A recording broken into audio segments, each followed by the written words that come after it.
Bonjour à tous amis dégustateurs et bienvenue pour les vins du week-end, alors petit week-end tranquille.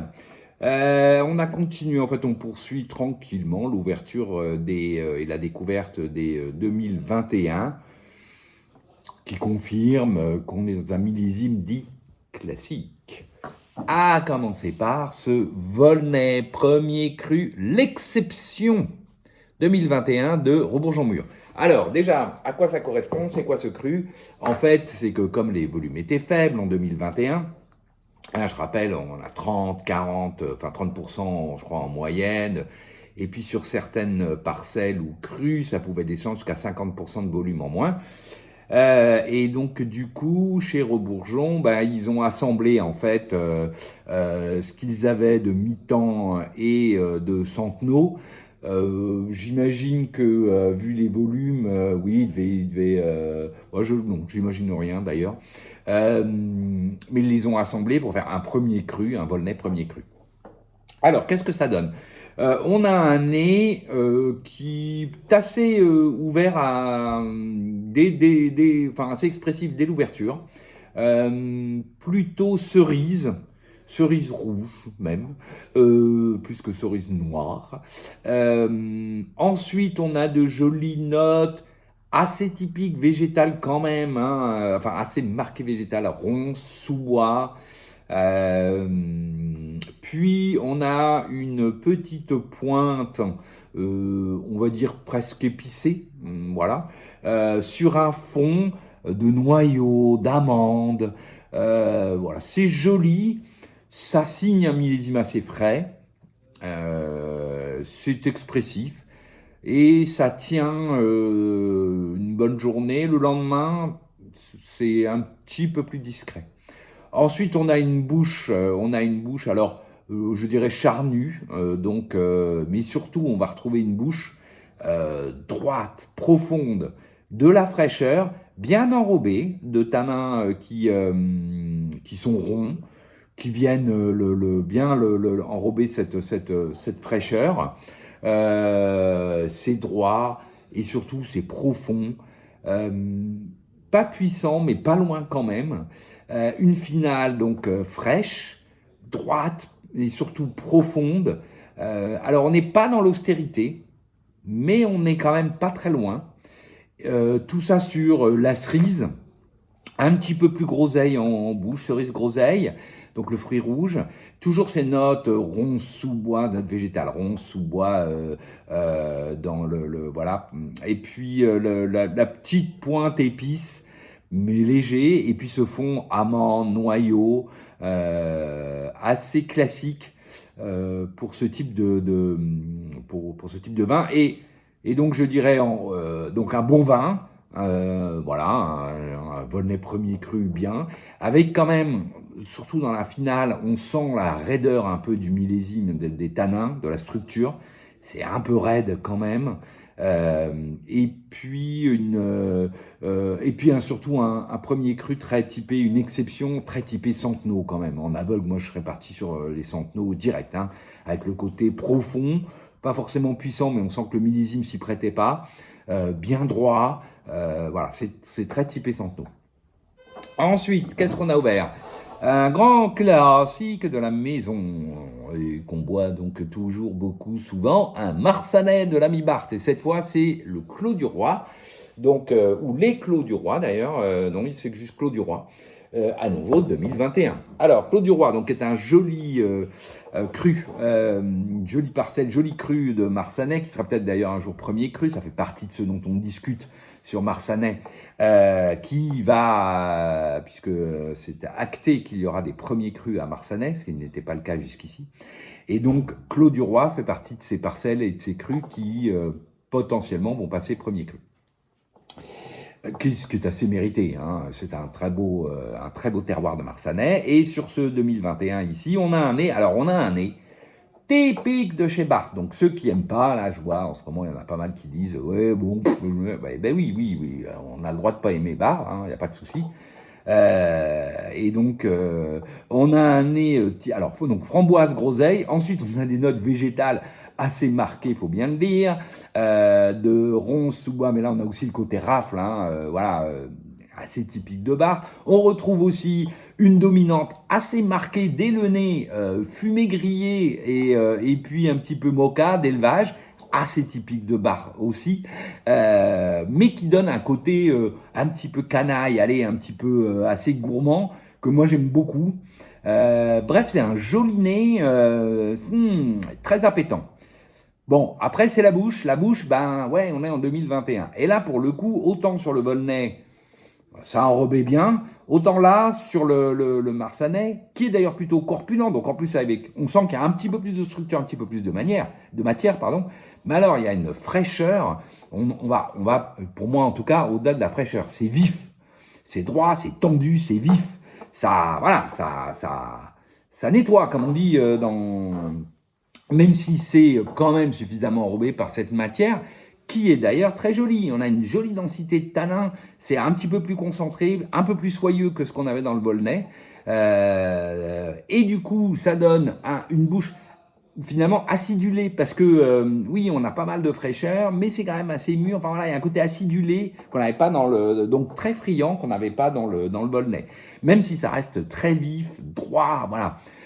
Et une finale, donc du coup, bah, vive, assez tonique, et une jolie persistance, une persistance intéressante.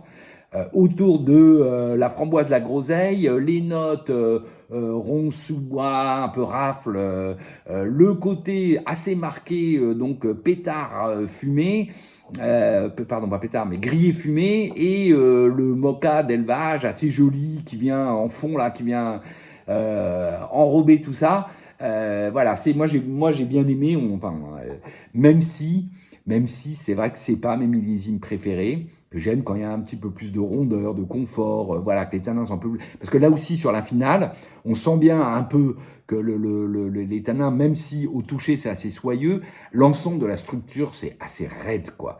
C'est, voilà, donc du coup, on sent cette raideur du millésime 2021.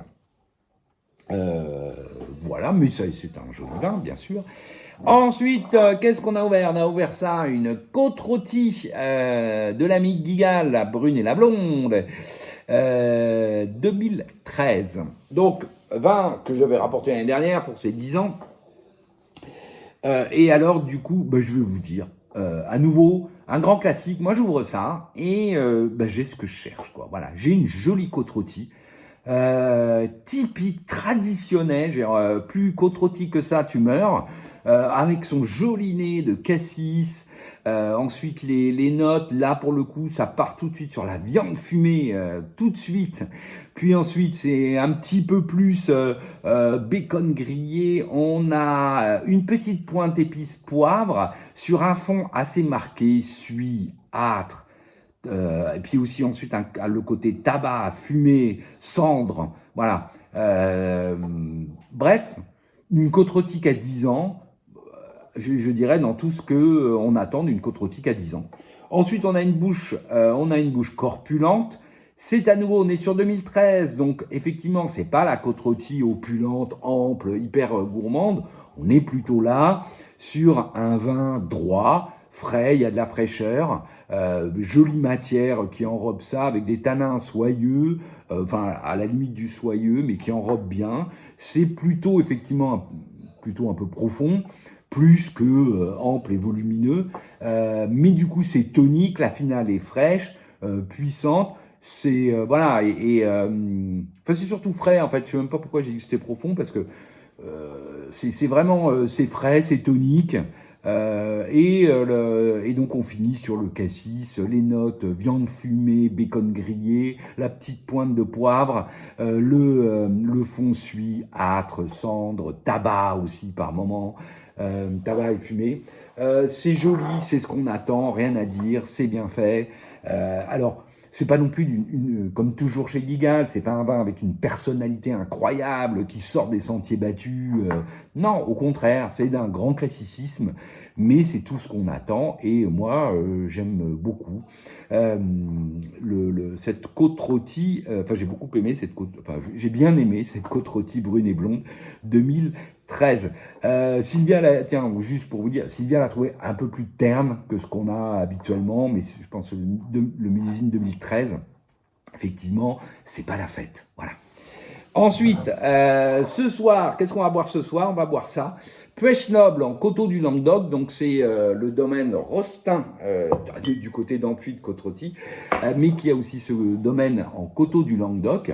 Et c'est le blanc, et c'est le millésime 2022.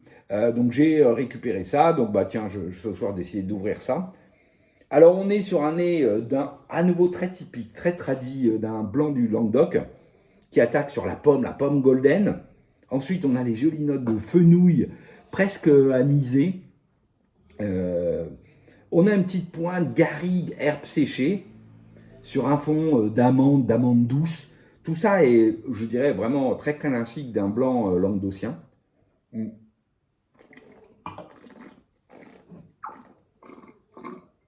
Alors, on a une bouche ample, du volume, et on a du coup aussi du gaz qui permet, qui maintient toute cette bouche tonique, fraîche. C'est beaucoup le gaz quand même, on le sent. Donc c'est assez friand du coup sur la pomme golden, le côté fenouil, les notes un peu herbacées, garrigues, ouais, et ce fond d'amande douce. Finale donc fraîche, tonique, parce que c'est le gaz qui apporte ça. Mais sinon, c'est assez rond, c'est ample, et on a une persistance intéressante. C'est assez friand, globalement, que ce coteau du Languedoc Fresh Nord. Après, oui, on sent que 2022, c'était mûr, il y a du volume. Heureusement qu'il y a un peu de gaz pour maintenir ça. Et si vous enlevez le gaz, je pense que c'est un peu mou. Voilà. Mais en tout cas, on a pris du plaisir ce week-end. On confirme que le 2021, c'est quand même pas le plus grand millésime qu'on a fait en Bourgogne, pour ma part, de ce que j'aime moi, hein, toujours pareil, hein, les gens qui aiment les vins vifs, tendus, vont adorer ce millésime. Moi, je le trouve un peu raide, strict, même s'il y a quand même de la... Parce que comme il n'y a pas eu beaucoup de volume, il y a de la concentration, donc c'est pas liquide, c'est pas de la flotte, quoi. Mais bon, c'est pas ce que je préfère. Voilà, allez, je vous souhaite à tous une excellente semaine et je vous dis à la semaine prochaine. Salut!